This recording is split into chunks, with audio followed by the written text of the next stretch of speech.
भाइयों, एक अनजान कवि के ये दो मिसरे जो कहते हैं, हाकिमने हिंद को अपनी ही इशरत से है काम, कौन करता है हमारी गमगुसारी इन दिनों। इसका मतलब यह है कि अब देश को अपनी ही खुशियों से फुर्सत कहाँ है जो हमारे गम को याद करे। देश के हर गांव को सरकार से जोड़ने के लिए पंचायती राज दिया, गांव गांव को दुनिया से जोड़ने के लिए पब्लिक कॉल ऑफिस पीसीओ दिया, ग्रामीण भारत के बच्चों को बेहतर और निःशुल्क शिक्षा के लिए नवोदय विद्यालय दिया, कंप्यूटर का आरंभ दिया, रेलवे को कंप्यूटर से जोड़कर टिकट बुकिंग का सहारा दिया, महानगर टेलीकॉम एमटीएनएल से पूरे भारत को फोन से जोड़ दिया, वोटिंग की उम्र 18 साल करके युवाओं को देश बनाने का मौका दिया, नौकरशाही और भ्रष्टाचार को पनपने नहीं दिया।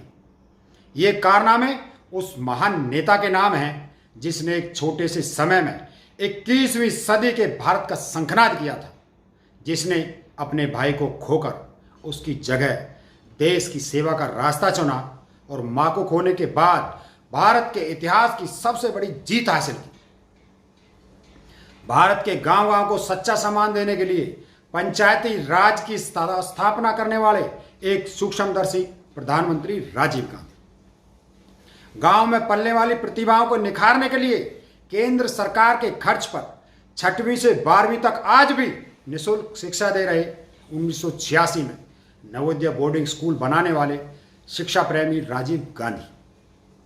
लाइसेंस राज खत्म करके 1990 में आयात करने की छूट हर नागरिक को देने वाले दूरदर्शी राष्ट्र नेता, और 1986 में मतलब आज से 34 साल पहले एमटीएनएल जिसे महानगर टेलीकॉम की स्थापना करके पीसीओ बनाकर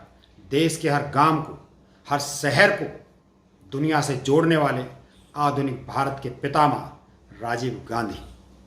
भारतीय इतिहास के सबसे कम उम्र के प्रधानमंत्री राजीव गांधी, युवा भारत के अग्रणी नेता आदरणीय श्री राजीव गांधी जी की पुण्यतिथि पर मैं उनके बलिदान को बार बार नमन करता हूं। मुझे पता है कि मैं एक बरगद की पत्तियों को गिनने की कोशिश कर रहा हूं। मैं जानता हूं कि इस बरगद ने लाखों पक्षियों को सहारा दिया है, करोड़ों मुसाफिरों को ठंडी छांव दी है। मैं इस अमिट बरगद को सच्चे दिल से याद करता हूं और उनकी कमी से प्रेरणा लेकर अपने भारत देश की सेवा के लिए अपनी ये उम्र भारत माता के चरणों में समर्पित करता हूं। मैं देश के सभी नागरिकों से आग्रह करता हूं कि बिना किसी राजनीतिक द्वेष के एक महान बलिदानी को उसके देश हित के लिए गए फैसलों को, उसकी सोच और उसके आदर्शों को याद करें। आज हमारे शक्तिपुंज श्री राजीव गांधी जी की पुण्यतिथि पर हम सब मिलकर उनको सविनय नमन करें। हम में से किसी देशवासी के मन में उनके लिए शिकायत देखकर कहीं उस बेकसूर नेता की निश्चल आत्मा ये ना कह उठे कि गिला मेहरबानी का तो सबसे सुन लिया तुमने। तुम्हारी मेहरबानी की शिकायत हम भी रखते हैं,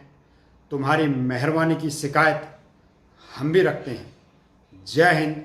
राजीव गांधी जी अमर रहें।